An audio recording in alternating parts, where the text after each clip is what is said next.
The rain came down hard on the streets of Manhattan that Saturday afternoon. People rushed through the doors of the Westfield Mall, shaking water from their coats and umbrellas. Inside, the mall was warm and bright. Hundreds of people walked from store to store carrying shopping bags and talking on their phones. In the center of the mall, there was a large open space called the atrium. A grand piano sat there, painted in bright colors with flowers and butterflies. Someone had painted the words, "Play me, I'm yours," on the side. The piano was part of a city art project. Anyone could sit down and play it. But on this rainy day, most people just walked past it without stopping. Marcus Bennett stood near the piano, leaning against a marble pillar. He was 28 years old, tall and thin, with dark hair that needed a haircut. He wore expensive jeans and a black sweater that cost more than most people spent on clothes in a year. His phone kept buzzing in his pocket, but he ignored it. He was tired of phone calls. He was tired of meetings. He was tired of people wanting things from him. 6 months ago, Marcus had sold his technology company for $42 million. Everyone told him he should be happy. He was rich. He was successful. He was living the dream. But Marcus did not feel like he was living any dream. He felt empty inside, like a balloon with all the air let out. Before he started his company, Marcus had been different. He used to laugh more. He used to play piano every day. Music had been his escape, his joy, his way of saying things he could not say with words. But then came the startup, the long nights of coding, the meetings with investors, the pressure to grow faster and make more money. The piano in his expensive apartment had become just another piece of furniture, gathering dust. Today, Marcus had woken up in his penthouse and felt like he could not breathe. The walls seemed too close. His phone had 17 missed calls before he even got out of bed. He needed to get out, to be somewhere normal, somewhere nobody knew his name or wanted his money or his time. So he came to the mall, a place where he could be just another person in the crowd. His phone buzzed again. Marcus pulled it out and looked at the screen. It was David Chen, his former business partner, calling about another investment opportunity. Marcus pressed the button to reject the call and slid the phone back into his pocket. He closed his eyes and took a deep breath. That was when he heard the voice. "Mommy, look, a piano." Marcus opened his eyes and saw a little girl pointing at the painted piano. She was maybe 7 or 8 years old, with black hair pulled back in a ponytail. She wore a purple jacket that was too big for her and had a small tear near the pocket. Her shoes were old sneakers with frayed laces. But her eyes were bright and full of wonder as she stared at the piano like it was the most magical thing she had ever seen. Behind the girl, a woman in her 30s walked quickly, carrying 2 plastic shopping bags. The woman looked tired. Her clothes were simple and worn. She had the same black hair as the girl, pulled back from her face. This was clearly the girl's mother. "Emily, come on," the woman said in a gentle but firm voice. "We need to get your school supplies and go home. I have to work tonight," but Emily did not move. She kept staring at the piano with those wide, wondering eyes. "Can I touch it, Mommy? Just for a second?" The mother sighed. "Emily, we don't have time. And you don't know how to play piano anyway. Come on now." "But Mommy, I've always wanted to see a real piano up close. Please, just for 1 second." Marcus watched this conversation from his spot against the pillar. He saw the love in the mother's tired eyes. He saw the longing in the little girl's face. Something about the scene made his chest feel tight. The mother looked at her watch and then at her daughter. "Okay, 1 minute. You can look at it, but don't touch the keys, and then we have to go." Emily's face lit up like the sun breaking through clouds. She rushed over to the piano, her old sneakers squeaking on the polished floor. She stopped in front of it and reached out one small hand, then pulled it back, remembering her mother's words. She just stood there staring at the keys, at the painted flowers on the side, at everything. Marcus found himself walking toward the piano without really deciding to do it. There was something about this little girl's pure joy that pulled at him. When was the last time he had felt that excited about anything? He sat down on the piano bench and Emily jumped back, startled. "Oh, sorry, mister," she said quickly. "Were you going to play?" Marcus looked at the keys. His fingers remembered their shape, remembered how they felt, even though it had been so long. "I was just sitting down," he said. Emily looked at him with those bright eyes. She tilted her head to the side, studying him like he was a puzzle she was trying to solve. Then she smiled, a gap-toothed smile that was completely genuine. "Can you play piano?" she asked. Marcus paused. "I used to." Will you play something? Please. Emily's eyes were full of hope. Just one song? I've never heard a real piano before. Not in person. Marcus felt something crack inside his chest. This little girl, who probably had so little, was asking him for something that cost nothing but a few minutes of his time. When was the last time someone had asked him for something so simple? Everything in his world now was complicated, full of contracts and negotiations and people wanting pieces of his money or his company connections. I don't really play anymore, Marcus said, but even as he said it, his fingers were moving toward the keys. Why not? Emily asked, moving a little closer. Did you forget how? Marcus almost laughed at that. Did he forget how? Maybe he had. Maybe he had forgotten a lot of things. Emily, the mother, had noticed her daughter talking to a stranger and hurried over. I'm so sorry, sir. She's very curious. Come on, Emily, leave the man alone. The mother reached for Emily's hand, but the girl pulled back just a little. He's going to play for me, Mommy, Emily said. Just one song. The mother looked embarrassed. Emily, the gentleman is busy. You can't just ask people to. It's okay, Marcus heard himself say. He looked up at the mother and tried to give her a reassuring smile. I don't mind. It's been a while since I played, but I can manage one song. The mother looked uncertain. She studied Marcus's face, probably trying to decide if he was safe, if this was okay. Marcus understood. A stranger in a mall offering to do something for your child. Any good parent would be cautious, are you sure? The mother asked. We don't want to bother you. You're not bothering me, Marcus said, and he realized it was true. For the first time in months, someone was asking him to do something he actually wanted to do. Something that had nothing to do with money or business, something simple and human. The mother nodded slowly and stepped back, keeping a protective hand on Emily's shoulder. Marcus looked down at the keys. They were a little scratched from all the people who had played this public piano. Some of the paint on the flowers was chipped. But it was a real piano and it was tuned reasonably well. He could do this. He could play one song for a little girl who had never heard live piano music before. He positioned his hands over the keys, feeling the cool smoothness under his fingers. It had been almost 2 years since he had played. 2 years of business meetings and coding and deals and stress. 2 years of forgetting who he used to be. Marcus started to play. He chose a piece he had known by heart since he was a teenager, Beethoven's Für Elise. His fingers were stiff at first, stumbling over the notes. But then muscle memory took over. His fingers remembered the pattern, the rhythm, the feeling of making music. The notes floated out into the mall atrium, clear and sweet. People walking by started to slow down. Some stopped. A few took out their phones to record. But Marcus barely noticed them. He was focused on the music, on remembering what it felt like to create something beautiful, something that asked nothing except to be heard. Beside him, Emily stood perfectly still. Her eyes were closed and a small smile played on her lips. She swayed just slightly to the music like a flower moving in a gentle breeze. As Marcus played, something shifted inside him. The tightness in his chest began to ease. The constant noise in his head, the worries about investments and stock prices and business decisions started to fade. There was just the music, just this moment, just the simple act of playing piano for a little girl in a mall on a rainy Saturday. The song was not very long, maybe 3 minutes. But to Marcus it felt like both an instant and forever. When he played the final notes and lifted his hands from the keys, he felt different. Lighter somehow. More like himself than he had felt in 2 years. The small crowd that had gathered applauded. A few people called out bravo and beautiful. But Marcus was not looking at them. He was looking at Emily, who still had her eyes closed, still swaying slightly like the music was still playing in her head.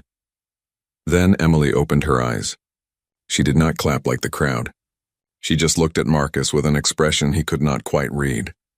It was serious and thoughtful, like she could see right through him. Why did you stop? She asked softly. Marcus blinked. The song ended. Oh. Emily moved closer to the piano bench. It made me feel like I was flying. Like I had wings and I was floating up above all the buildings and cars and everything. Marcus felt his throat get tight. When was the last time someone had described his music that way? When was the last time anyone had talked to him about feelings instead of money? That's how good music should make you feel, he said quietly. Emily nodded like he had said something very wise. Then she said something that would change everything. My teacher says music is when your heart talks without words. She tilted her head again, studying him with those two knowing eyes. I think your heart is very sad. But it's also very beautiful. The words hit Marcus like a physical force. This little girl, this child who did not know anything about him, who did not know about his company or his money or his success, had seen something in his music that no one else had seen in years. She had heard his sadness. She had heard his heart. Marcus stared at Emily, unable to speak. Around them, the crowd was breaking up, going back to their shopping. But Marcus felt frozen in place, pinned by the simple truth this child had spoken. Emily, that was lovely. But we really have to go now, the mother said gently. She looked at Marcus. Thank you so much for playing for her. That was very kind of you. The mother took Emily's hand and started to lead her away. But Marcus found his voice. Wait, he called out. They turned back. The mother looked cautious again, protective. Marcus stood up from the piano bench. He walked over to them, trying to think of what to say. His heart was beating fast. That crack in his chest had become a canyon, and something was pouring out of it. Some need he did not understand yet. What's your name? He asked Emily. Emily Chen, the girl said. What's yours? Marcus. Marcus Bennett. It's nice to meet you, Mr. Bennett, Emily said with perfect politeness. Then her face got sad. I wish I could learn to play piano like you. But we can't afford lessons. Mommy works really hard, but piano lessons cost too much money. Emily, the mother said, embarrassed. You can't tell strangers about our... You can't say things like that. But it's true, Mommy, Emily said, confused. The mother's face was red. She looked at Marcus. I'm sorry. We should go. Thank you again for playing. Marcus made a decision. He did not think about it or plan it. He just knew, suddenly and certainly, that he could not let this little girl walk away and never know what happened to her. Do you like music? He asked Emily. I mean, really like it? Not just the piano? Emily's face lit up again. I love music. I listen to songs on the radio and I sing them all the time. I make up melodies in my head. Sometimes I draw pianos on paper and pretend to play them. Something in Marcus's heart broke and healed at the same time. This girl had so much passion, so much natural love for music and no way to explore it. How many Emily Chens were out there in the world? How many kids with talent and dreams but no opportunities? I'd like to help, Marcus said. If you'd let me, I'd like to arrange for Emily to have some piano lessons. The mother's face went from surprise to suspicious. Why would you do that? You don't know us. You're right, I don't, Marcus admitted. But I used to be like Emily. I loved music more than anything. I was lucky enough to have parents who could afford lessons and a piano. Those lessons changed my life. They gave me a way to express myself, to find peace, to understand who I was. Every kid who loves music should have that chance. The mother still looked uncertain, but something in her eyes softened. She was a mother who loved her daughter. She worked 2 jobs, Marcus guessed, trying to give Emily everything she could. But piano lessons were a luxury they just could not afford. I don't know, the mother said slowly. That's very generous, but it's too much. We couldn't accept that from a stranger. What if I'm not a stranger? Marcus said. What if we start by exchanging names? You know mine. What's yours? Linda Chen, the mother said after a pause. Nice to meet you, Linda.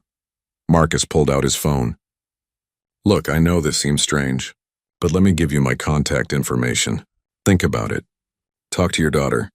If you decide you want to try a few piano lessons, call me. No strings attached.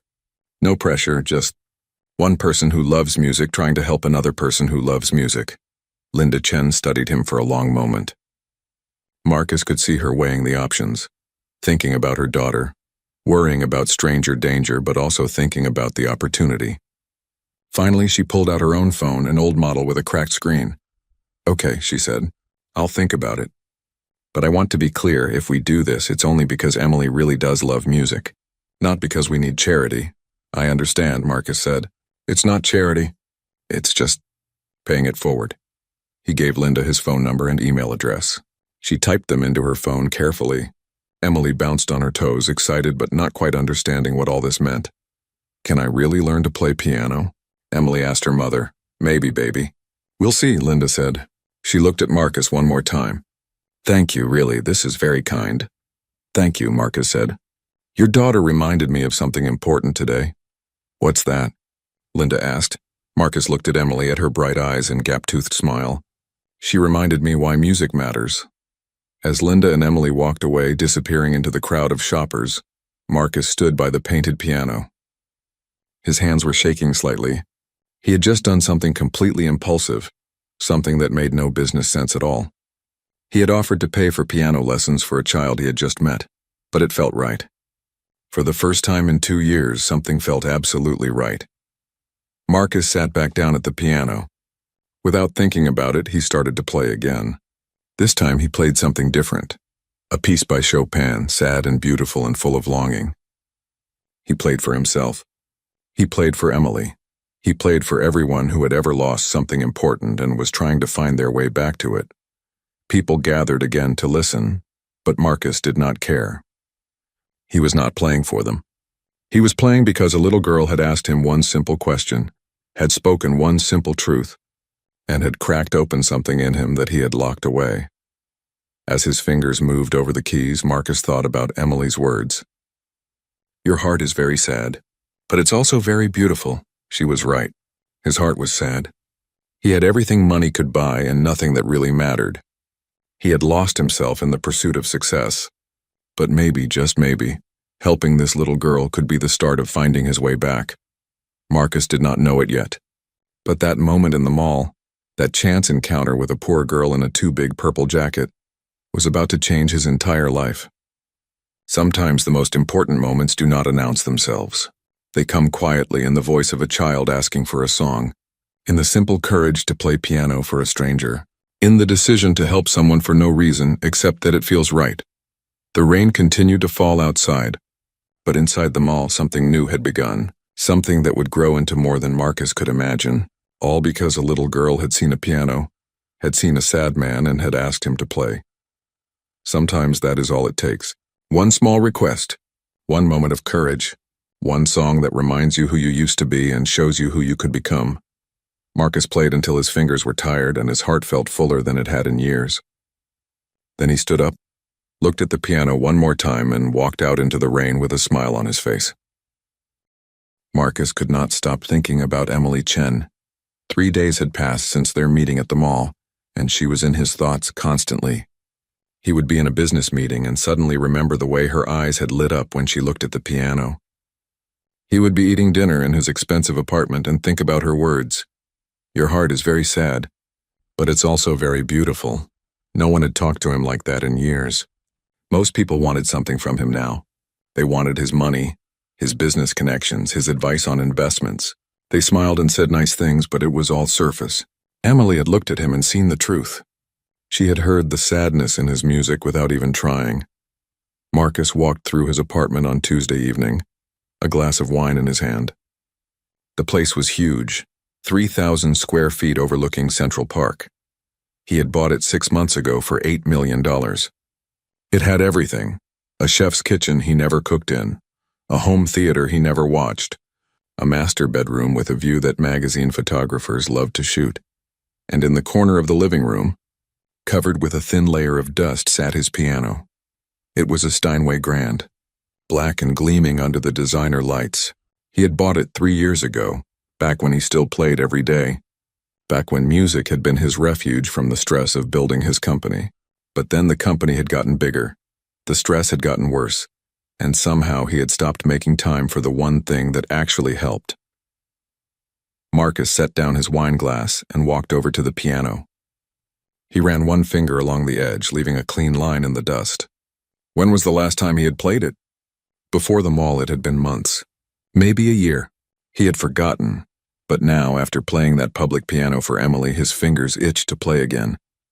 It was like something had woken up inside him, something he had tried to bury under work and success and money. Marcus sat down at the bench and opened the keyboard cover.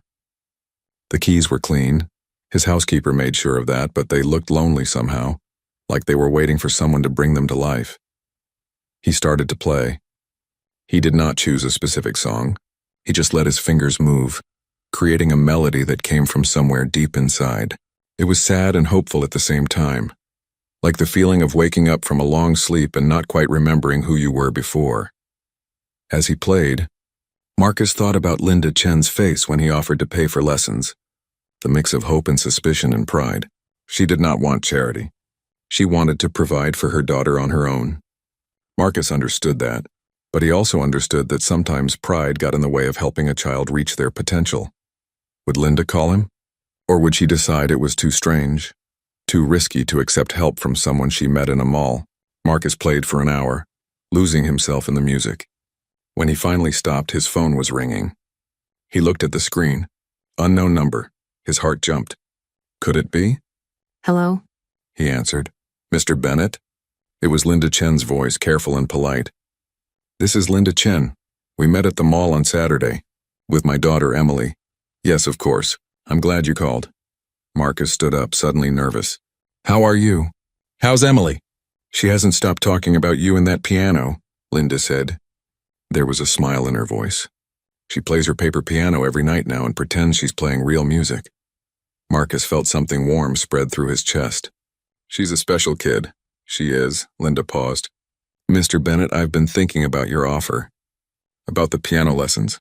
Emily wants to do it so badly, but I need to be honest with you.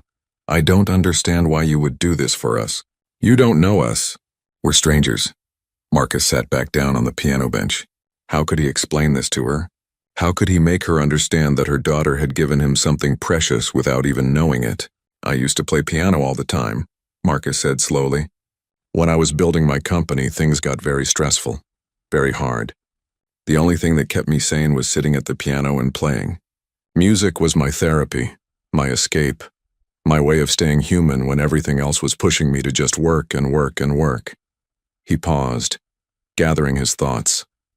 But then I got successful. I made a lot of money, and somehow in all that success I lost the music. I stopped playing.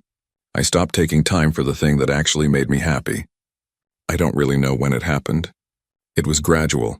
One day I just realized that I couldn't remember the last time I had played. Linda was quiet on the other end of the line, listening. Then I met Emily, Marcus continued, and she asked me to play one song. Just one song. Such a simple request.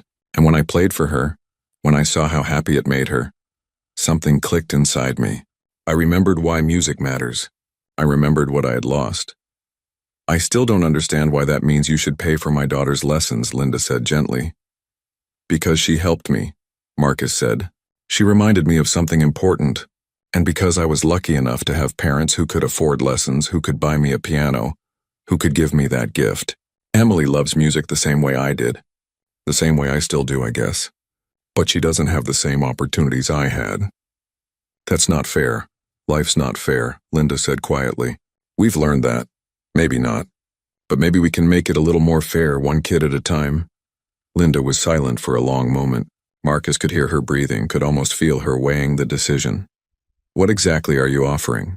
She finally asked. Piano lessons with a good teacher, maybe twice a week to start. And eventually, if Emily shows real interest and talent, we could look at getting her access to a piano to practice on. Nothing huge or fancy, just enough to let her learn. Mr. Bennett, do you understand how much that would cost? Marcus thought about the $8 million apartment he was sitting in, about the $42 million in his bank accounts, about the watch on his wrist that cost more than most families spent on rent in a year. I can afford it, he said simply. That's not the point. Linda's voice got a little harder. I don't want my daughter to think we need handouts. I work hard. I provide for us. I know you do.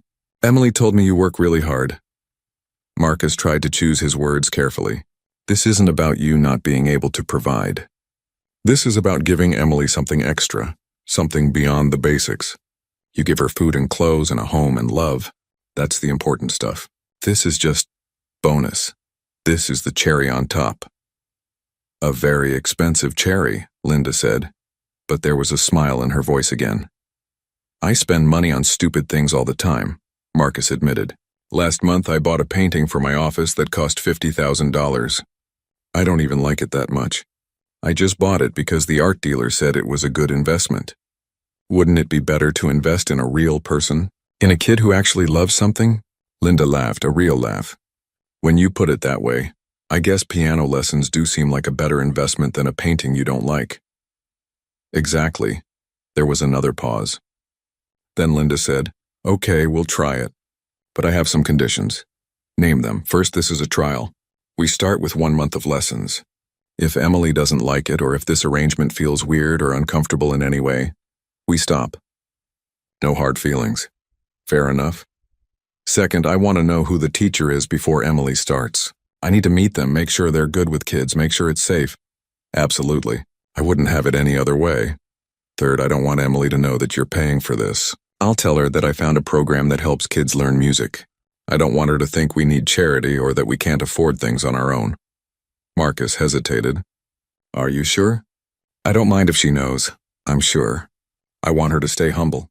I want her to understand the value of things. If she thinks some rich guy is just giving her whatever she wants, it might mess up the lessons I'm trying to teach her about working hard and earning things. Marcus thought about this. He could see Linda's point. Okay, whatever you think is best. Good. Linda's voice softened. Thank you, Mr. Bennett, really. This means the world to Emily, to both of us. Call me Marcus, please. And thank you for trusting me. After they hung up, Marcus sat at his piano, staring at the keys. He had just committed to paying for a stranger's child's piano lessons. It was impulsive. It was unusual. It was something the old Marcus, the businessman Marcus, would have analyzed and probably decided against, but it felt right. It felt like the most right thing he had done in years. The next morning, Marcus started making calls. He needed to find a good piano teacher, someone patient and skilled and good with children.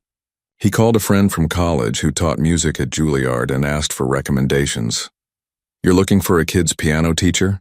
His friend asked, surprised. Since when do you know any kids? It's a long story, Marcus said. His friend gave him 3 names. Marcus called all of them. The first 2 were booked solid for months. But the third, a woman named Maria Rodriguez, had some openings. Marcus explained what he was looking for. Lessons for a beginner, a child who had never played before but who had a natural love for music. How old is the child? Maria asked. 8. Her name is Emily. And what's your relationship to her? Marcus paused. What was his relationship to Emily? He had met her once for maybe 10 minutes. I'm helping her family, he said finally. They can't afford lessons, but Emily really wants to learn. That's wonderful, Marcus said. You're very lucky. I know. Emily bounced on her toes. I'm so excited I couldn't eat lunch today. My stomach was too full of butterflies. They went inside together. Maria Rodriguez's studio was on the 2nd floor of an old building. The studio itself was small but nice, with 2 pianos, 1 grand and 1 upright, and music posters on the walls. Maria was a woman in her 50s with gray hair and kind eyes. She greeted them warmly. You must be Emily, Maria said, shaking Emily's hand. I'm Ms. Rodriguez. I'm going to be your piano teacher. Hi, Emily said, shaking hands seriously. I've never played a real piano before. Well, I played one once when Mr. Bennett played for me, but I didn't really play it. I just touched it, Maria smiled. Well, today you're going to really play. How does that sound? Amazing. Linda and Marcus sat on a small couch in the corner while Maria started the lesson. Marcus had told himself he would just stay for a few minutes, but he found himself unable to leave. He watched as Maria showed Emily how to sit properly at the piano, how to position her hands, how to feel the keys. Emily listened with complete focus. Her eyes never left Maria's face. When Maria asked her to try playing a simple scale, Emily's little fingers fumbled at first, but she kept trying. She was not afraid to make mistakes. She just laughed and tried again. You're a natural, Maria said after 20 minutes. You have good hand position and you're not afraid of the keys. Some kids are scared to press them at first, but you just go for it, Emily beamed. I've been waiting my whole life to do this. Marcus felt his throat get tight. Her whole life. She was 8 years old, and she felt like she had been waiting forever. What must it be like to want something so badly and think you could never have it? The lesson lasted an hour. By the end, Emily had learned a simple melody with 1 hand. Just 5 notes, but she played them over and over, getting more confident each time. When the lesson was over, Emily ran to her mother. Did you see, Mommy?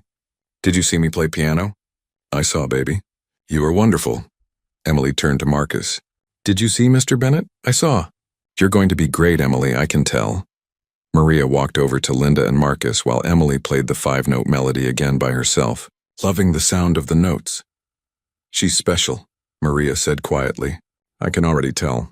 She has the passion, which is the most important thing. Technique you can teach. Passion either exists or it doesn't. Emily has it.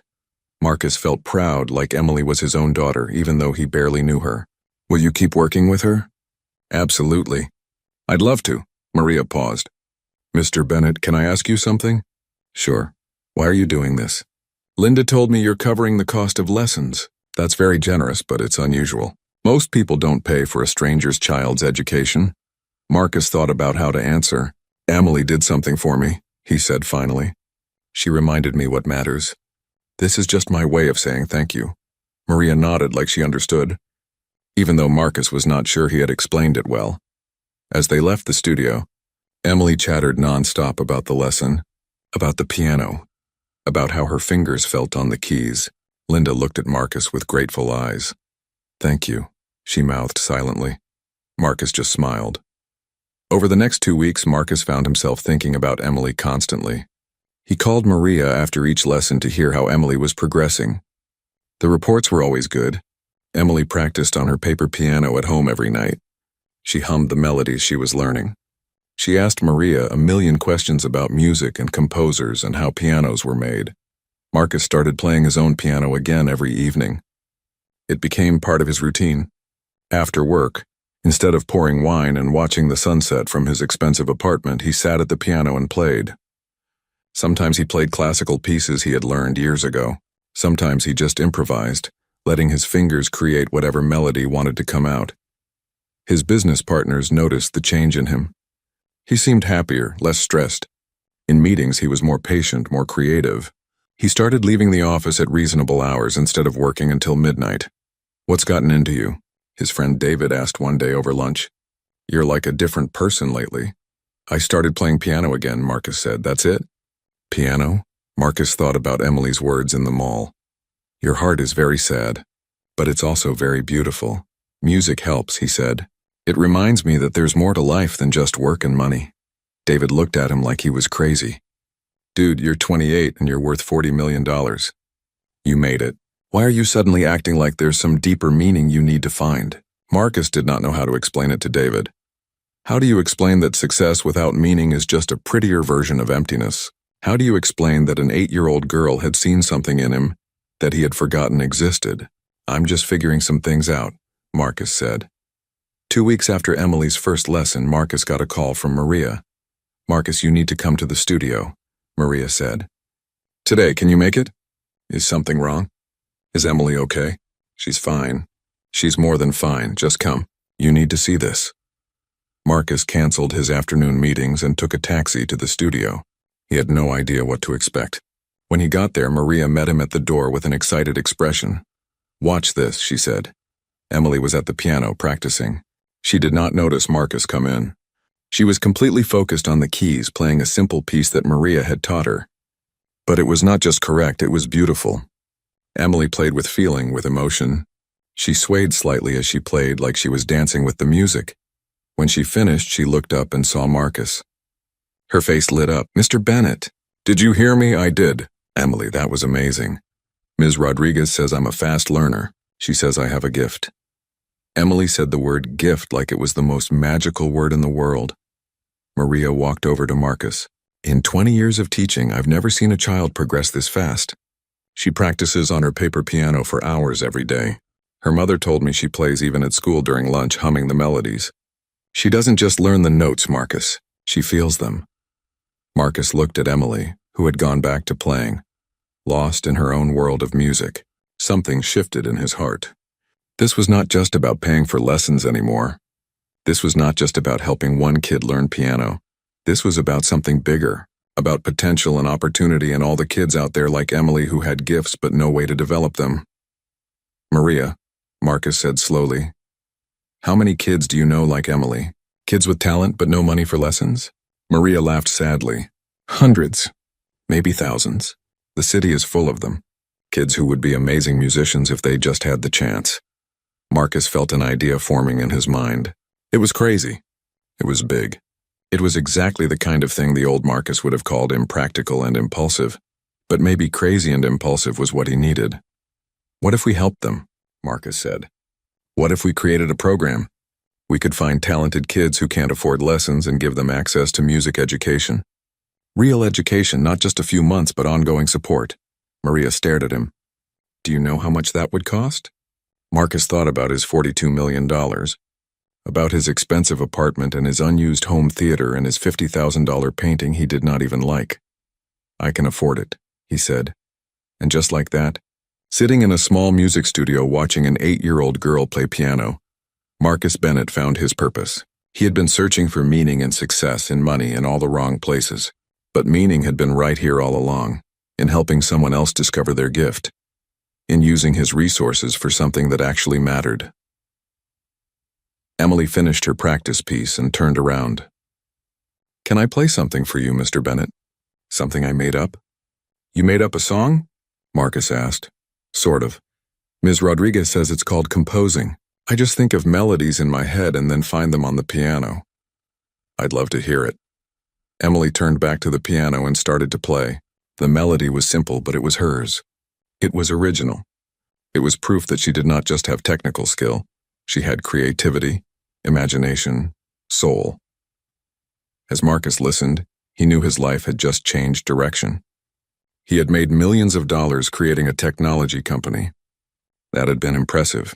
That had been successful. But this, helping Emily and helping all the kids like her, this would be meaningful. This would be the thing he was actually meant to do. Sometimes life changes in big dramatic moments. But sometimes it changes quietly in a music studio, listening to a little girl play a song she made up herself.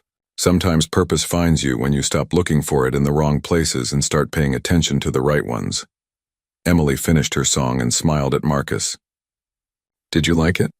I loved it, Marcus said, and he meant it with his whole heart. Marcus could not sleep that night.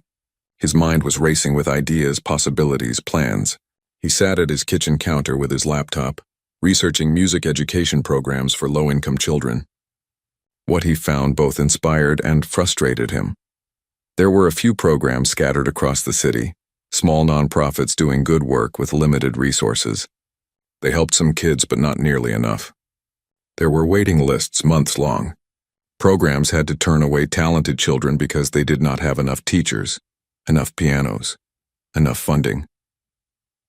Marcus looked at the numbers. A good piano teacher cost about $50 to $75 per hour. A decent used piano could be found for a few $1,000s. Practice space, sheet music, recital costs, it all added up. For one child to have serious music education for a year, it might cost $3,000 to $5,000. $5,000. That was what Marcus spent on a weekend trip without thinking about it. But for families like Emily's, it was impossible. Marcus started doing calculations. If he set aside $5 million, about 10% of his net worth, he could provide music education for roughly 1,000 kids for a year, or 500 kids for 2 years, or 100 kids all the way from childhood through high school. The numbers were rough, but they were possible. Very possible. At 3 a.m, Marcus sent emails to 3 lawyers he knew who specialized in nonprofit work. He wanted to know how to set up a foundation, what the requirements were, what the process looked like. By 7 a.m., all 3 had responded with detailed information and offers to help. By the end of the week, Marcus had a plan. He would start small, maybe 20 to 30 kids in the pilot program. He would work with teachers like Maria to identify talented students from low-income families. He would provide lessons, instruments, practice space, everything they needed, and he would call it the Keys to Dreams Foundation. Marcus called Maria and asked if she could meet him for coffee. They met at a small cafe near her studio on a Saturday morning. Marcus brought a folder full of notes and plans. I've been thinking about what we talked about, Marcus said. About all the kids with talent but no opportunities. I want to do something about it. He explained his idea for the foundation. Maria listened, her eyes getting wider. Marcus, this is incredible, she said when he finished. But it's also a huge undertaking. Running a nonprofit is complicated. There's paperwork, regulations, hiring teachers, finding space, screening families. I know. It's a lot. Marcus took a sip of his coffee. But I have time and money. What I don't have is expertise. I need people who understand music education, who know how to work with children, who can help me build this the right way. Are you offering me a job? Maria asked with a smile. I'm offering you a chance to help a lot more kids than you could help on your own. You could still teach private lessons if you want, but you'd also help run the program, train other teachers, design the curriculum. Maria was quiet for a moment, thinking, how many kids are we talking about? To start, maybe 20 or 30. But if it works, if we can show that the model is successful, I want to grow it. I want to help hundreds of kids. Maybe thousands eventually. That would require staff, a real organization. I know, I'm prepared to invest seriously in this. Not just money for lessons, but money for infrastructure, salaries for good people, a real space where kids can come and learn and practice. Maria leaned back in her chair, studying Marcus. Why are you doing this? And don't give me the line about Emily reminding you what matters. There's more to it than that. Marcus thought about how to explain. I made a lot of money very quickly, he said slowly. Everyone told me I should be happy. But I wasn't. I was empty. Success didn't feel like I thought it would feel. It felt like nothing. He paused, gathering his thoughts. Then I met Emily and she asked me to play piano. And for those 3 minutes, I felt more alive than I had felt in 2 years. Music did that. Music brought me back to myself. And now I see this kid who loves music the way I love it. But she almost didn't get a chance because of money. How many Emilys are out there? How many talented, passionate kids are being ignored because they were born poor? Too many, Maria said softly. So that's why. Because I have the money to do something about it, and because not doing something would be a waste. My company made millions of dollars helping people share photos and videos online. That's fine, but it's not important. This is important, Maria smiled. When do we start? Over the next 3 months, Marcus worked harder than he had worked building his company. He rented a space in a community center, a large room that could fit several pianos and practice areas. He worked with Maria to hire 3 more music teachers. He created an application process for families to apply. The hardest part was spreading the word without it turning into a circus. Marcus did not want publicity. He did not want news stories about the rich guy helping poor kids. That felt wrong, like he was doing it for attention instead of for the right reasons. So they worked through schools and community organizations, quietly letting counselors and teachers know about the program. Teachers could nominate students they thought showed musical talent or interest, but whose families could not afford lessons. Emily was the first official student of the Keys to Dreams Foundation, though she still did not know Marcus was behind it. Linda had told her it was a special scholarship program, which was technically true. Marcus went to the foundation space almost every day. He wanted to be hands-on, to understand how everything worked. He sat in on lessons sometimes, helped set up practice rooms, talked to kids and parents. The first day they opened with all 25 kids in the pilot program was chaotic and beautiful. Kids of all ages filled the space, some as young as 6, others in high school. Some were shy and nervous, others were excited and loud. But they all had one thing in common: they wanted to be there. They wanted to learn. Marcus watched from the side of the room as Maria gave a welcome speech. She explained the rules. Practice regularly, respect the instruments, respect the teachers, and most importantly, have fun. Music was not supposed to be torture. It was supposed to be joy. Then the kids went to their first lessons, and the space filled with the sound of pianos playing, sometimes beautifully, sometimes terribly, but always with effort and heart. Marcus felt something he had not felt in years: pure, simple happiness. Not the anxious high of closing a business deal or the temporary pleasure of buying something expensive. This was different. This was the kind of happiness that came from knowing you were part of something good. Emily saw Marcus across the room and waved excitedly. She was with a group of younger kids, all working on basic scales. Marcus waved back and smiled. A woman approached him, one of the parents. She was young, maybe 30, with tired eyes and a warm smile. "Are you Mr. Bennett?" she asked. "Yes, I'm Sophia Martinez. My son Carlos is in the program." She pointed to a boy of about 10 sitting at a piano with one of the teachers. "I just wanted to say thank you. Carlos has been talking about playing piano for 2 years, but we couldn't afford lessons. This program is an answer to my prayers." Marcus felt embarrassed by the gratitude. "I'm glad we could help." "Does Carlos like it so far?" "He loves it. He woke up at 5 this morning because he was too excited to sleep." She laughed. "I had to stop him from leaving for the center 3 hours early." After Sophia left, Marcus realized something. This was not just about the kids. It was about the parents, too. Parents like Linda and Sophia who worked so hard to give their children everything, but who still had to say no sometimes. Parents who carried guilt about what they could not provide. This program gave them a way to say yes. It gave them a way to support their children's dreams without going into debt or working even more hours. Marcus was talking to one of the teachers when his phone rang. It was David, his former business partner. "Where have you been?" David asked. "I've been trying to reach you for days. There's a new investment opportunity I want to run by you." "I've been busy," Marcus said. "Busy with what? Your calendar says you're free." Marcus looked around the room at the kids and pianos and teachers. "I started a nonprofit, a music education program for low-income kids." There was silence on the other end. Then David laughed. "You're joking." "I'm not joking." "Marcus, what are you doing?" "You're a tech entrepreneur, not a charity worker. This is a waste of your talents." Marcus felt anger rise in his chest. "How is this a waste? I'm helping kids learn music. I'm giving opportunities to children who wouldn't have them otherwise. But what's the return on investment? What are you getting out of it?" "Not everything is about ROI, David. In business, everything is about ROI. That's how you made your money. Maybe I don't want to think like a businessman anymore. Maybe I want to think like a human being." David sighed. "Look, if you want to give money to charity, that's great. Write a check. Take the tax deduction. But don't waste your time running it. You have skills that are worth millions. Use them for something that actually matters." "This does matter," Marcus said quietly. "This matters more than anything else I've done." He hung up before David could respond. That conversation bothered Marcus for the rest of the day. Was he wasting his talents? Should he just write a check and let someone else run the program? Good, because these kids need you. Not just your money, they need you here, present, showing them that someone cares. Marcus thought about that. He had assumed his role was just to fund the program. But Maria was right. The kids needed more than money. They needed to see adults who believed in them, who showed up, who stayed. "I'll be here," Marcus said, "as much as I can." Over the next few months, the foundation grew. Word spread through the community. The 25 kids in the pilot program became 40, then 50. Marcus had to rent additional space. He hired 2 more teachers. The kids were progressing beautifully.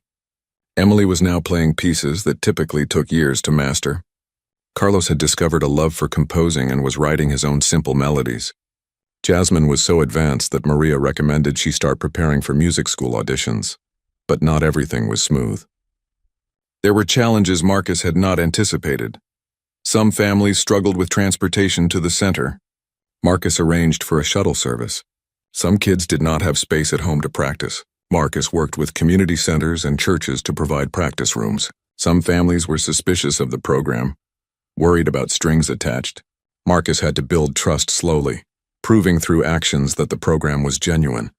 And then there was the funding. Marcus had committed $5 million over 5 years, which seemed like a lot.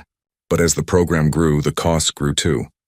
More teachers, more instruments, more space, more administrative support. $5 million would not be enough long term. Marcus started reaching out to other wealthy people he knew, asking for donations. Some said yes immediately. Others wanted to know what the program's measurable outcomes were, what the success metrics were, how they could be sure their money was being used effectively. Marcus found himself in strange territory. He was used to business pitches, to talking about market size and growth potential. But this was different. How do you measure the success of teaching a child to love music? How do you quantify the value of giving a parent hope? How do you put numbers on confidence and joy and self-expression? He did his best. He created reports showing student progress, attendance rates, parent satisfaction surveys. But he always felt like the reports missed the point. The real value was in moments like watching Emily's face light up when she mastered a difficult passage, or hearing Carlos play a melody he composed himself, or seeing Jasmine's mother cry with pride at a recital. 4 months into the program, Marcus organized the foundation's first recital. All the students would perform, from the beginners playing simple scales to the advanced students playing complicated pieces. Marcus was more nervous for this recital than he had been for any business presentation.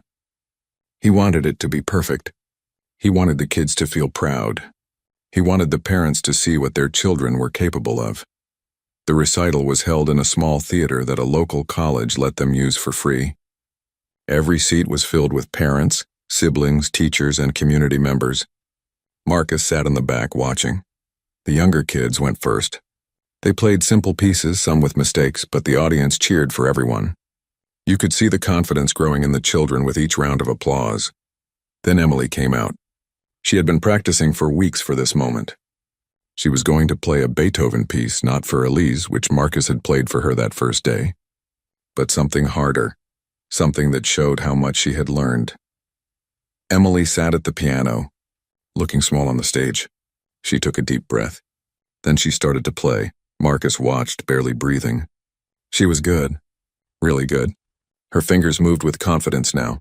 She played with feeling, with understanding, not just hitting the right notes but making the music speak. When she finished, the audience exploded with applause.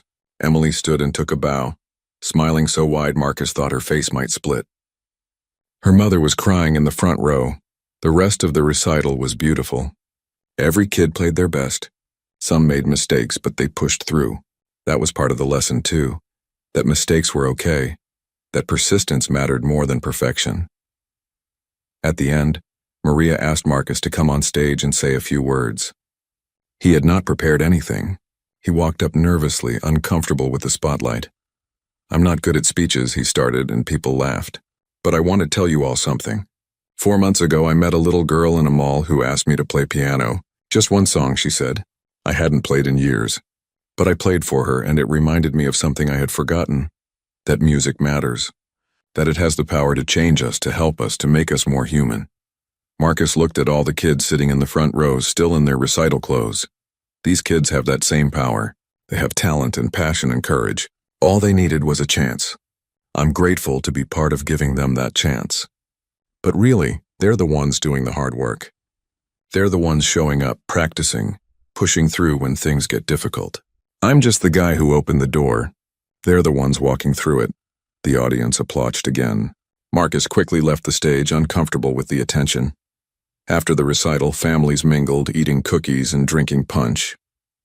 Kids ran around, still high on the excitement of performing. Parents talked to teachers, asking about their children's progress. Emily found Marcus in the crowd. "Did you like my piece?" "I loved it." "You were amazing, Emily."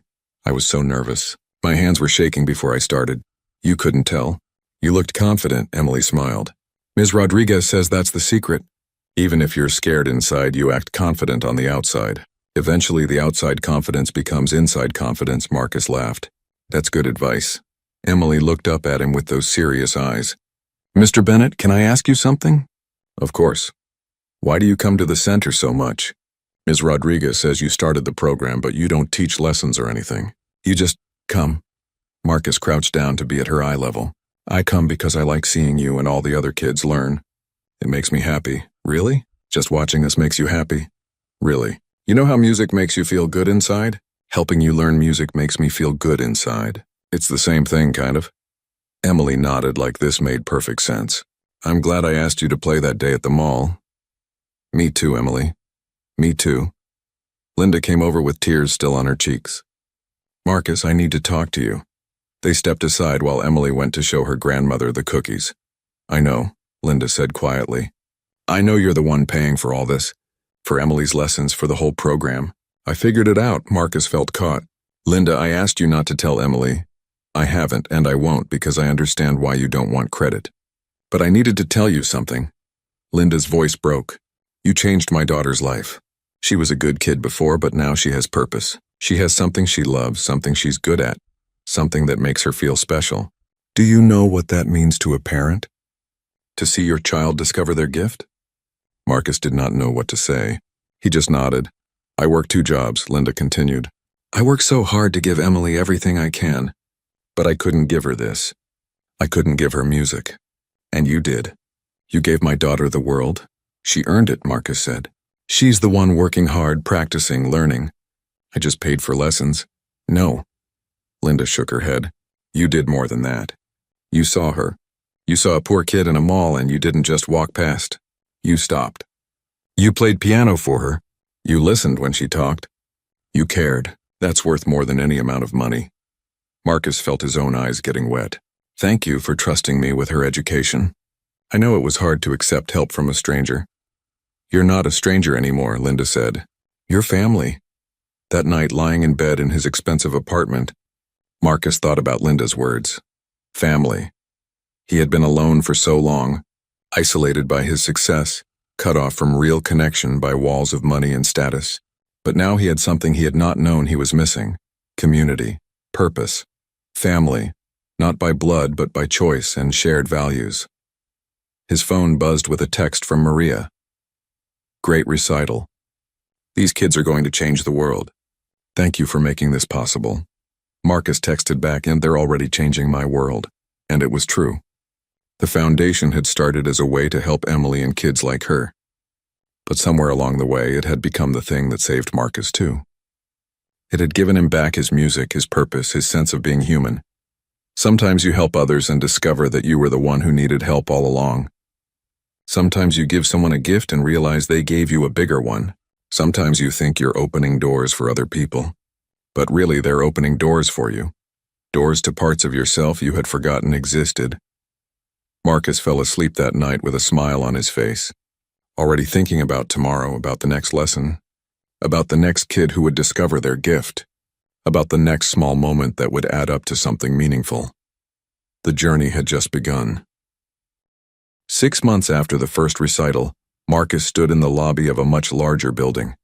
The Keys to Dreams Foundation was moving. The community center space had been good for starting, but they had outgrown it. Now they had 58 students and 6 teachers. They needed more room. The new building was an old church that had been converted into a community art center. The foundation would rent the entire second floor, 3 large rooms for lessons, a performance space, a library for sheet music, and practice rooms with soundproofing. Marcus walked through the empty space with Maria, their footsteps echoing.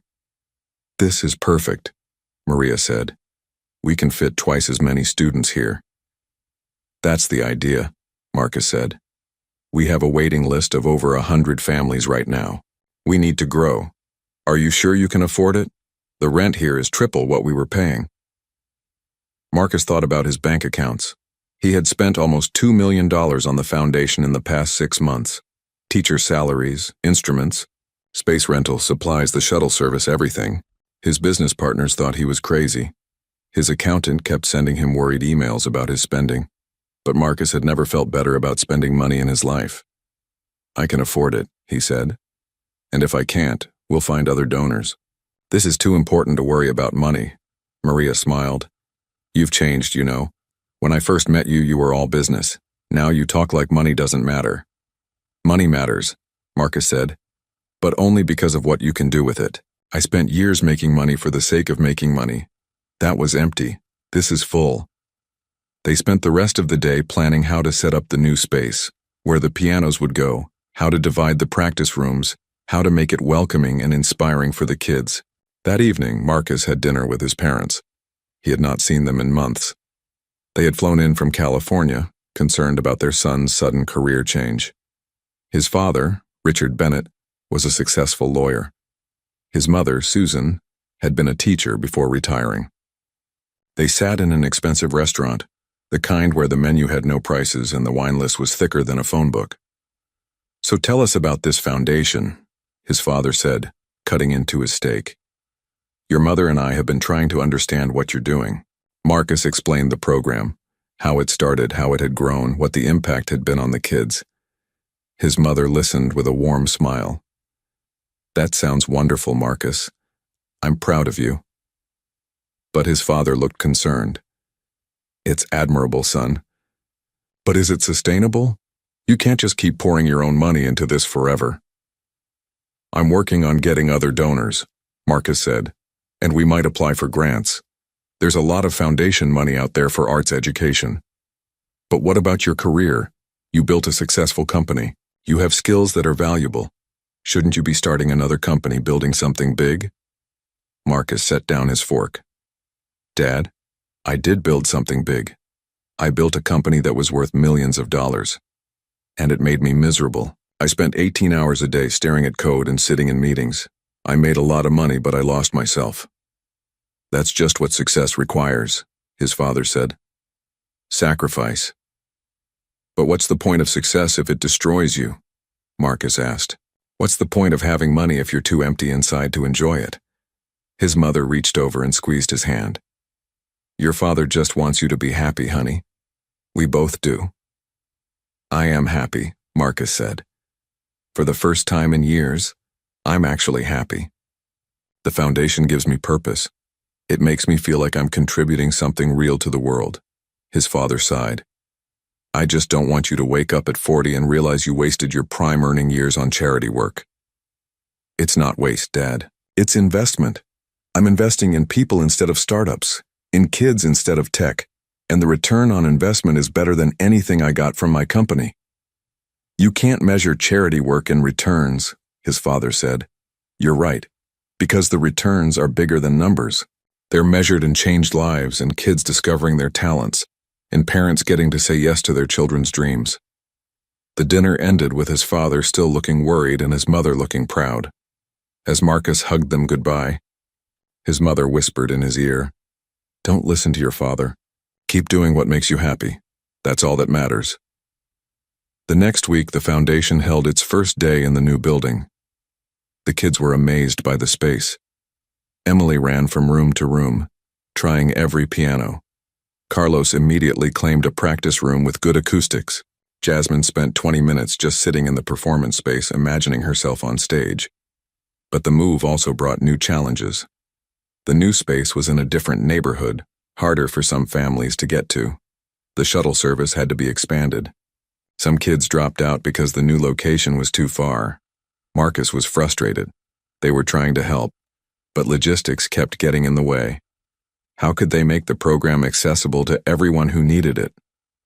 He was discussing this problem with Maria when a woman walked into the center. She was about 50, well-dressed, carrying a designer bag. She looked out of place in the community arts center. Can I help you? Maria asked. I'm looking for Marcus Bennett, the woman said. Marcus stepped forward. I'm Marcus. The woman extended her hand. Catherine Morrison. I'm a program officer with the Harrison Foundation. We fund arts education initiatives. I've heard about your program, and I'd like to learn more. Marcus's heart jumped. The Harrison Foundation was one of the largest charitable organizations in the country. If they were interested in funding the Keys to Dreams Foundation, it could change everything. They sat in Marcus's small office, really just a desk in the corner of one of the rooms. And Marcus explained the program. Catherine listened carefully, asking smart questions about student outcomes, teacher qualifications, program structure. I'm impressed, Catherine said when he finished. You've built something substantial in a very short time. But I have to ask, what's your long-term vision? Where do you see this program in 5 years, 10 years? Marcus thought about this. He had been so focused on the day-to-day challenges that he had not really thought about the future in concrete terms. I want every kid who loves music to have access to quality music education, he said slowly. Not just in this city, but everywhere. I want to prove that talent exists in every neighborhood, every income level. And I want to create a model that other people can replicate. Catherine smiled. That's ambitious. Maybe too ambitious, Marcus admitted. But why think small? I like your vision, Catherine said. The Harrison Foundation might be interested in partnering with you. We could provide a significant grant, maybe $500,000 over 2 years, to help you expand and stabilize the program. Marcus felt dizzy.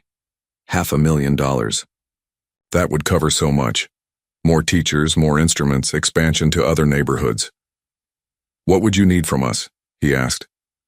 A detailed proposal, measurable goals, a plan for evaluation and assessment.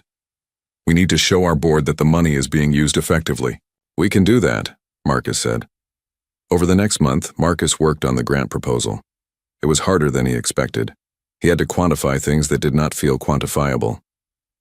How do you measure the impact of music education? Test scores? College acceptance rates? Those things mattered, but they missed the deeper impact, the confidence, the self-expression, the joy. He worked with Maria to track student progress more formally.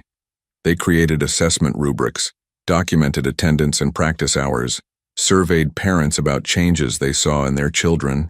Emily's mother, Linda, filled out one of the surveys. Marcus read her responses with a lump in his throat. Before this program, Emily was a good student but quiet, unsure of herself. Now she walks taller. She volunteers to present in class. When she faces a challenge, she doesn't give up. She practices, just like she practices piano. Music has taught her that effort leads to improvement. This lesson has changed everything for her. Marcus included quotes like this in the proposal, along with all the data and statistics. He wanted the Harrison Foundation to see both the numbers and the human impact.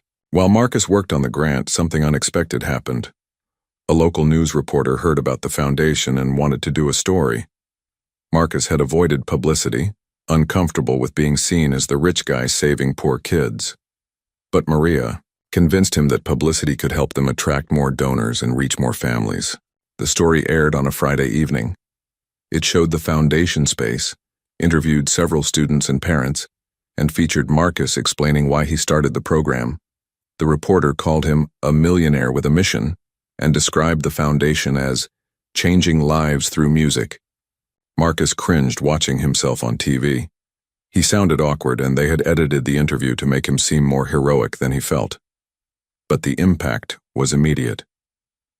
By Monday morning, Marcus had received dozens of emails and calls.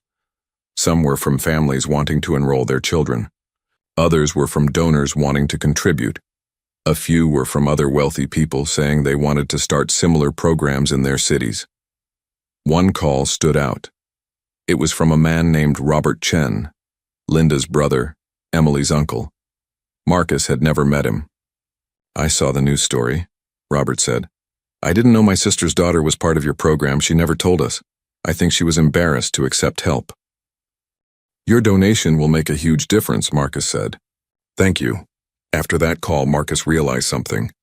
He had been thinking of the foundation as his project, his money, his responsibility. But it was bigger than him.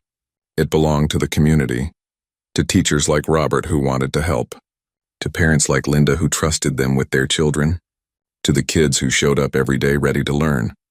The grant proposal was due at the end of the month. Marcus worked on it late into the night, determined to make it perfect. He included everything: data on student progress, testimonials from parents, financial statements, plans for expansion, long-term sustainability strategy. The night before it was due, Marcus read through it one last time. It was 50 pages of careful documentation, proving that the Keys to Dreams Foundation was worth investing in. But as Marcus read, he felt like something was missing. The proposal showed the program's impact, but it did not capture why it mattered. He added one more section, a personal statement at the beginning. "8 months ago, I met a little girl in a shopping mall. She asked me to play piano, one song, she said. That simple request changed my life. It reminded me that success without meaning is just a prettier version of emptiness. It showed me that the best use of wealth is not accumulation but distribution, not building bigger walls around ourselves but building bridges to others." The Keys to Dreams Foundation exists because every child deserves a chance to discover their gifts. Talent is distributed equally across all neighborhoods and income levels, but opportunity is not. This foundation is about correcting that injustice one child at a time. We are not just teaching music. We are teaching confidence, persistence, self-expression, and hope. We are showing kids that they matter, that their dreams matter, that someone believes in them. The numbers in this proposal show that our program works, but the real proof is in the eyes of a child who plays piano for the first time, in the pride of a parent who gets to say yes instead of no, in the transformation of a community that sees its children thriving. That is what we are building. That is what we ask you to invest in. Marcus submitted the proposal the next morning. Then there was nothing to do but wait. While they waited for the Harrison Foundation's decision, the program continued to grow. They accepted 20 more students, bringing the total to 78. Marcus hired 2 more teachers and an administrative coordinator to handle scheduling and communications. Emily was now one of the advanced students. She practiced 3 hours a day, sometimes more. Maria said she had the potential to attend a prestigious music school when she was older, maybe even get a scholarship. One Saturday, Marcus came to the foundation to find Emily practicing alone in one of the rooms. She was working on a difficult Chopin piece, playing the same measure over and over, trying to get it right. "How's it going?" Marcus asked from the doorway. Emily looked up and smiled. "Hard. This part is really hard.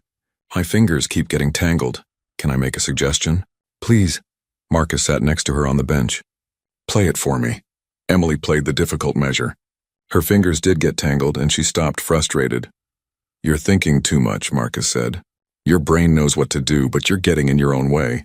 Try closing your eyes. Just feel the music. Emily closed her eyes and tried again. This time her fingers moved more smoothly. She made it through the measure without stopping. Better, Marcus said. See? Sometimes you have to get out of your own way and trust yourself. Emily opened her eyes, excited. That actually worked. It's true for music and for life, Marcus said. Sometimes the hardest part is trusting that you're capable of more than you think. Emily went back to practicing and Marcus sat nearby, watching. He thought about how far she had come in 8 months. She had started as a girl who had never touched a real piano. Now she was playing Chopin, composing her own music, dreaming of music school. But more than her technical progress, Marcus was proud of how she had grown as a person. She was more confident, more articulate, more willing to take risks. Music had done that. Music and people who believed in her. Mr. Bennett? Emily said, still playing. Yes? Why did you really start this program? The news said it was because you wanted to help kids, but I feel like there's more to it. Marcus was quiet for a moment. Emily was perceptive. She deserved an honest answer. I was lost, he said finally. I had everything I thought I wanted. Money, success, freedom. But I felt empty inside. I didn't know who I was anymore. Then you asked me to play piano, and for the first time in years I felt like myself. Music brought me back to life. Emily stopped playing and looked at him. So we helped you too? You helped me more than I helped you. I don't think that's true, Emily said seriously. Without this program, I would still be playing on my paper piano. I would never know what I'm capable of. You gave me that. You gave yourself that. You're the one who practices every day, who pushes through when things are hard, who believes in yourself. I just opened the door. Emily smiled. Then we helped each other. That's the best kind of help. Marcus hugged her. This wise little girl who had accidentally saved his life just by asking for a song. 2 weeks later, Marcus got the call from Catherine Morrison. I have good news, Catherine said. The Harrison Foundation Board voted to fund your program. We're granting you $600,000 over 2 years. Marcus almost dropped the phone. $600,000. Even more than they had discussed. Are you serious? Completely serious. Your proposal was excellent, and your program has demonstrated real impact. We want to support your expansion. After the call, Marcus gathered all the teachers and students for an announcement. Standing in the performance space, surrounded by the kids and families and teachers who made up this community, Marcus shared the news. We got the grant, he said simply. The room erupted in cheers. Kids jumped up and down. Parents hugged each other. Teachers applauded and wiped away tears. What does this mean? One of the younger kids asked. It means we can help more children, Marcus said. It means we can buy more instruments, hire more teachers, maybe even open a second location. It means this program isn't just mine anymore. It belongs to all of us, and it has a future. Maria stood up. I want to say something. Marcus started this foundation because one child asked him to play piano. That simple act of courage, Emily asking for music, created something bigger than any of us imagined. Each of you has that same power. Your courage to show up, to learn, to practice, to perform. It creates ripples. You're changing yourselves, and you're changing the world. After the meeting, parents and kids lingered, talking excitedly about what the grant meant. Marcus stood to the side, watching. This was his favorite part, seeing the community that had formed around a shared love of music. Linda approached him with Emily. I know you don't like to be thanked, Linda said. But I have to say it anyway. You changed our lives. Not just Emily's, mine too. Watching her grow, seeing her confidence, knowing she has a future full of possibilities. You gave us hope. You gave me purpose, Marcus said. That's a fair trade. Emily tugged on his sleeve. Mr. Bennett, I wrote a new song. It's not finished yet, but I want to play it for you. I'd love to hear it. They walked to one of the practice rooms. Emily sat at the piano and played a melody she had composed. It was more sophisticated than her earlier work. More complex harmonies, more emotional depth. She had titled it The Man Who Listened. When she finished, Emily turned to him. It's about you, about how you could have just walked past me that day at the mall. But you stopped. You listened. That changed everything. Marcus felt tears on his face. He did not try to hide them. "It's beautiful, Emily, you're an artist." "I learned from the best," she said. That night, alone in his apartment, Marcus sat at his piano. He played for hours, losing himself in the music. He thought about the journey that had brought him here, from emptiness to purpose, from isolation to community, from success to meaning. His phone was full of messages from business associates, old friends, people he had not talked to in months. They all wanted to know about the grant, about the foundation, about his inspiring story. But Marcus did not feel inspiring. He felt grateful. Grateful that Emily had the courage to ask a stranger for music. Grateful that Linda trusted him with her daughter's education. Grateful that he had been given a second chance to figure out what really mattered. The foundation was just getting started. There was so much more to do, so many more children to help. But Marcus was ready. For the first time in years, he was exactly where he was supposed to be, doing exactly what he was meant to do. Sometimes the best investment is not the one that makes you rich. Sometimes it is the one that makes you whole. 1 year after Marcus met Emily in the mall, the Keys to Dreams Foundation held its biggest recital yet. The event was at a real theater downtown, with red velvet seats and proper stage lighting. Over 200 people filled the audience. Parents, siblings, teachers, donors, community members, and several reporters. Marcus stood backstage, more nervous than the students. This recital was important. It would show everyone what the foundation had accomplished in just 1 year. More importantly, it would give the kids a chance to shine on a real stage, to feel like the serious musicians they were becoming. Maria found him pacing in the wings. "You're making me nervous," she said with a smile. "Relax, the kids are ready. What if something goes wrong? What if someone forgets their piece? What if—" Then they forget, and they keep going. And they learn that mistakes aren't the end of the world. "Marcus, you need to trust them." Marcus took a deep breath. "You're right. I want this to be perfect for them. It will be perfect because they're doing it. That's what makes it perfect." The lights dimmed in the theater. Maria walked out on stage to give the opening remarks. Marcus watched from the wings. "Welcome to the first annual Keys to Dreams Foundation concert," Maria said to the audience. 1 year ago, this program didn't exist. Today, we serve 93 students across 2 locations. These young musicians come from all over the city, from all different backgrounds. What they have in common is passion, dedication, and courage. Maria paused, looking at the kids waiting backstage. Some of these students had never touched a piano before joining our program. Others had been teaching themselves, practicing on paper keyboards or playing by ear. All of them have worked incredibly hard to be here tonight. They've practiced for hours, pushed through frustration, overcome doubts. Tonight we celebrate not just their musical ability, but their perseverance. The concert began with the youngest students. 6-year-old twins named Maria and Miguel played a simple duet, their small hands carefully finding the right keys. They made a few mistakes, but they smiled at each other and kept going. The audience gave them thunderous applause. Next came Carlos, who was now 10. He played one of his own compositions, a piece called City Lights that captured the energy and chaos of New York. It was creative and surprising, full of unexpected chord changes and rhythms. The audience loved it. More students performed, some nervous, some confident, all of them giving their best effort. Marcus watched from backstage, his heart swelling with pride. These were not professional musicians, but they were real musicians, young people who had found something they loved and were willing to work for it. Then it was time for the advanced students. Jasmine, now 17, played a complex jazz piece with such skill that several people in the audience gasped. She had been accepted to a music conservatory with a full scholarship, something that would have been impossible without the foundation's support. And finally, it was Emily's turn. She walked out on stage in a simple blue dress that Linda had saved for months to buy. She looked so small on the big stage, but she walked with confidence. She sat at the grand piano, adjusted the bench, and looked out at the audience. Marcus held his breath. Emily was going to play 2 pieces. First, a Chopin nocturne that was extremely difficult. Second, her own composition, The Man Who Listened, which she had been developing and refining for months. She placed her hands on the keys and began the Chopin piece. From the first notes, Marcus knew this would be special.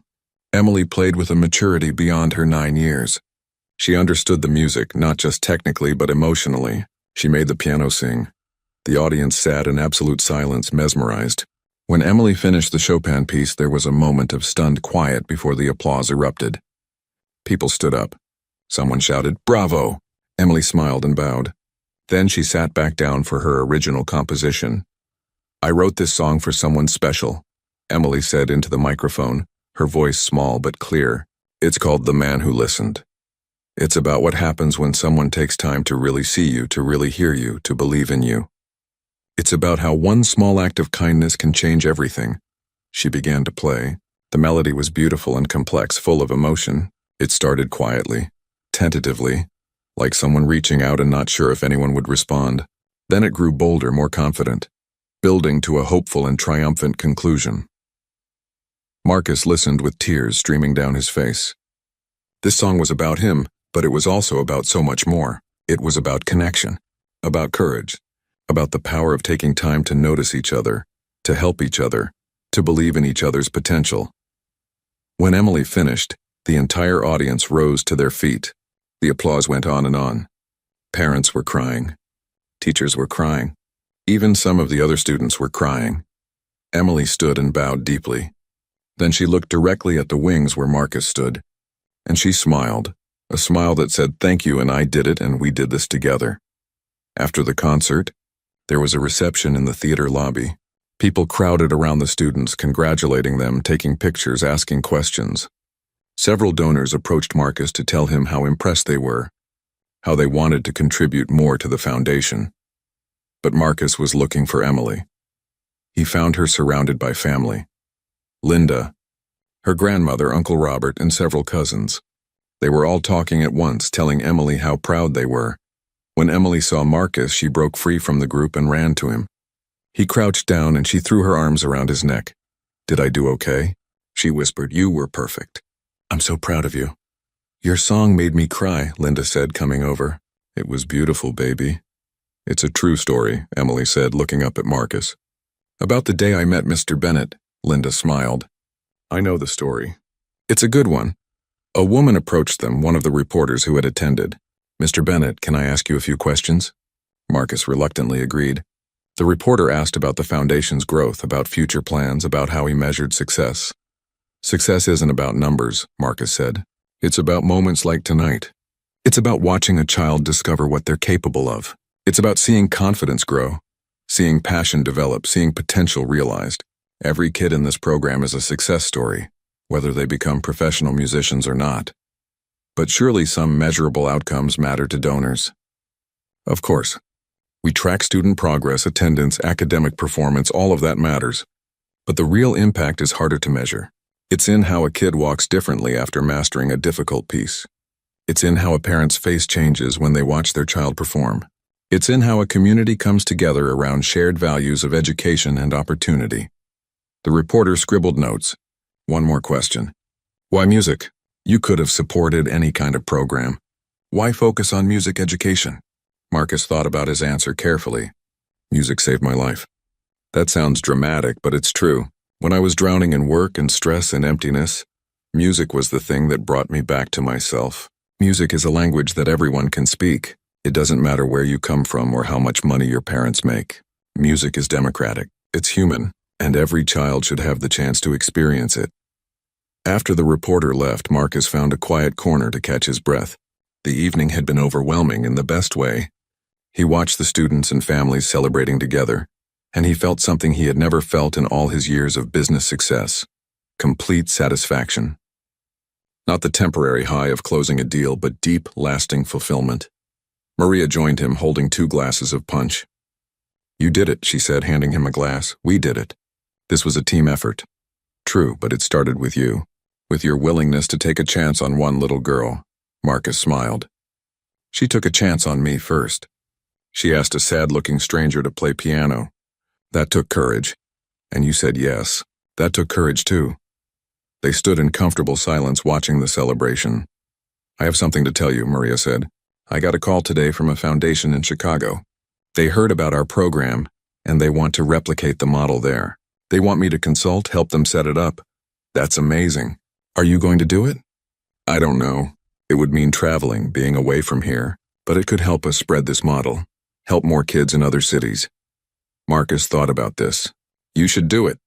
We're stable here now. You've trained the other teachers well. And think about how many more kids we could help if this model spreads across the country. You really think so? I know so. This is bigger than just our program. It's a movement. Over the next few months, the foundation continued to evolve. Maria consulted with programs in 3 other cities, helping them set up similar music education initiatives. The Keys to Dreams Foundation became a model that others wanted to follow. Marcus hired a full-time director to manage the day-to-day operations so he could focus on fundraising and expansion. They opened a 3rd location in another neighborhood. They started an instrument donation program, collecting used pianos and other instruments to give to families. Emily continued to excel. She was now practicing 4 hours a day and performing at competitions. She won several awards and was interviewed by music magazines, but success had not changed her. She was still the same sweet. Emily, your mom would give anything to send you to that program. I know. That's why I can't ask. She already gives everything. It's not fair. Marcus sat down next to her. Can I tell you something? Emily nodded. When I was building my company, I thought success meant having a lot of money. I worked crazy hours, gave up everything I loved, including music. And when I finally made millions of dollars, I thought I would feel amazing. But I felt empty. I had all this money and nothing that mattered. Emily listened quietly. Then I met you, and you asked me for one song. That simple request reminded me what matters: connection, purpose, helping others. You gave me back my life, Emily. You didn't mean to, but you did. So when you say you don't want to be a burden, I need you to understand something. You're not a burden. You're a gift. But you've already done so much for me, and you've done so much for me. That's how it works. We help each other. That's what makes life meaningful. Marcus paused. The foundation has a scholarship fund for exactly this kind of opportunity. We'll cover the cost of the summer program. That's what the money is for. Really? Emily's face lit up. Really? You earned this, Emily. You worked hard. You practiced for hours. You pushed yourself. This isn't charity. This is you reaping the rewards of your effort. Emily hugged him tightly. Thank you. For everything. For playing piano that day. For believing in me. For making this all possible. Thank you for asking me to play. For seeing me when I felt invisible. For reminding me why music matters. The summer program transformed Emily. She came back even more dedicated, even more skilled, even more certain that music was her path. She started talking about music school, about becoming a concert pianist, about teaching music to other kids someday. Marcus watched her grow and felt like a proud parent, even though he was not her parent. He had become part of her extended family, someone who showed up to recitals, who cheered at competitions, who celebrated her successes and encouraged her through challenges. As the 2nd year of the foundation came to a close, Marcus reflected on how much had changed. The foundation now served over 150 students. They had 12 teachers, 4 locations, and a waiting list of 300 families. Similar programs had started in 8 other cities, all using the Keys to Dreams model. But more than the numbers, Marcus thought about the relationships he had built. He had found a community, a purpose, a reason to get up every morning excited about the day ahead. He was still technically a millionaire, still had money in the bank, but he rarely thought about his wealth anymore. It was just a tool, a means to accomplish something meaningful. One evening, Marcus got a text from Emily. Can you come to the mall tomorrow? Same time we met? I want to show you something. Curious, Marcus agreed. The next day, he went to the mall at exactly 3 o'clock, the time when he had first met Emily. He found her standing by the same painted piano where he had played Für Elise 2 years ago. What's this about? Marcus asked. Sit down, Emily said, gesturing to the piano bench. Marcus sat down, confused. Emily stood beside him, exactly like she had 2 years ago when she was a little girl asking for a song. 2 years ago, I asked you to play one song, Emily said. You changed my life that day. Now I want to play for you. Emily sat down at the public piano and began to play. She played a medley of pieces, starting with Für Elise, the song Marcus had played for her that first day. Then she transitioned into Chopin, then into her own composition, then into other classical pieces, weaving them all together into one seamless performance. People stopped to listen. Shoppers put down their bags. Kids sat on the floor. Parents held up phones to record. A crowd gathered just like 2 years ago, but this time Emily was the one making the music. When she finished, the crowd erupted in applause. But Emily just looked at Marcus. "Thank you," she said simply, "for saying yes when I asked, for taking a chance on me, for showing me what's possible." Marcus felt tears on his face again. He seemed to cry a lot these days. Happy tears, grateful tears, tears of fulfillment. "You're going to do amazing things. Emily, I can't wait to watch." "I already am doing amazing things," Emily said with a smile. "Because of you." "No," Marcus said. "Because of you. You're the one with the talent and the dedication and the courage. I just opened the door." Emily laughed. "We're back to this argument again?" "What argument?" "About who helped who more." "I say you helped me. You say I helped you. Maybe we should just agree that we helped each other." Marcus pulled Emily into a hug. "Deal, we helped each other." "That's the truth." As they walked out of the mall together, Marcus thought about the journey that had brought them here. It had started with such a simple thing, a child asking for music and adults saying yes. Neither of them could have predicted where that moment would lead. But that was the beautiful thing about kindness. You never knew where it would go, how far it would spread, whose life it would change. One small act of generosity, one moment of really seeing another person, one decision to help even when it was inconvenient. These things had ripple effects that went on and on. Marcus had started the Keys to Dreams Foundation thinking he was helping children. But really, they had helped him just as much. They had given him purpose when he was lost. They had given him community when he was isolated. They had given him meaning when success felt empty. That evening, Marcus sat at his piano at home. He played for hours, not practicing any particular piece, just letting his fingers create melodies. He played for himself. He played for Emily. He played for all the kids in the foundation. He played for the person he used to be and the person he had become. His phone buzzed with a message from Maria. "Board meeting next week. We're discussing expansion to 10 more cities. You ready for this?" Marcus smiled. "Ready?" He had never been more ready for anything in his life. He texted back, "Let's do it. Let's change the world, one kid at a time." As he continued to play, Marcus thought about a conversation he had with Emily recently. She had asked him what the most important lesson music had taught him. "Music taught me that the most beautiful things in life are the ones we create together," he had said. "Not the things we accomplish alone, but the things we build with other people. Music is always better when shared." Emily had nodded wisely. "Like how you shared music with me and I shared my dreams with you, and together we created something bigger than either of us." Exactly like that. Now, sitting at his piano 2 years after that chance encounter in the mall, Marcus understood something fundamental. Success is not about how much you accumulate. It is about how much you give away. It is not about building walls to protect what you have. It is about building bridges to share what you have. He had been one of the youngest self-made millionaires in his industry. That was an accomplishment. But it paled in comparison to what he had accomplished in the past 2 years. Not building a company, but building a community. Not making money, but making a difference. The foundation would continue to grow. More cities would start programs. More children would discover their musical gifts. More families would experience the joy of watching their children thrive.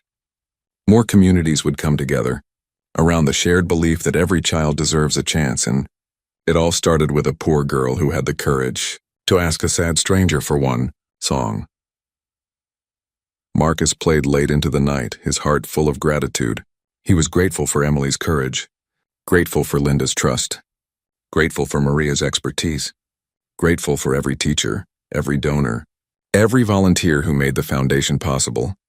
But most of all, he was grateful for the reminder that life's most precious gifts often come in the simplest packages. A child's voice asking for music, a few minutes at a piano, a willingness to say yes when it would have been easier to say no. Sometimes the biggest changes start with the smallest actions. Sometimes the most important decisions are the ones we make in a moment, without overthinking, simply because they feel right. Sometimes the best investment is not in stocks or real estate or technology, but in people, in their dreams, their talents, their potential to change the world. Marcus had learned all of this from a 9-year-old girl in a shopping mall, and he would spend the rest of his life paying forward the gift she had given him, the gift of purpose, of meaning, of remembering what really matters. The piano sang under his fingers, filling his apartment with music, filling his heart with joy. And Marcus knew, with absolute certainty, that this was exactly where he was meant to be, exactly what he was meant to do. He had started his journey as a successful but empty millionaire. He had become something better. A man who knew that true wealth was measured not in bank accounts but in changed lives. Not in what you keep but in what you give away, not in building an empire but in building a community. And it was all because one little girl had the courage to ask for one song. Sometimes that is all it takes. One song, one moment, one yes, and everything changes.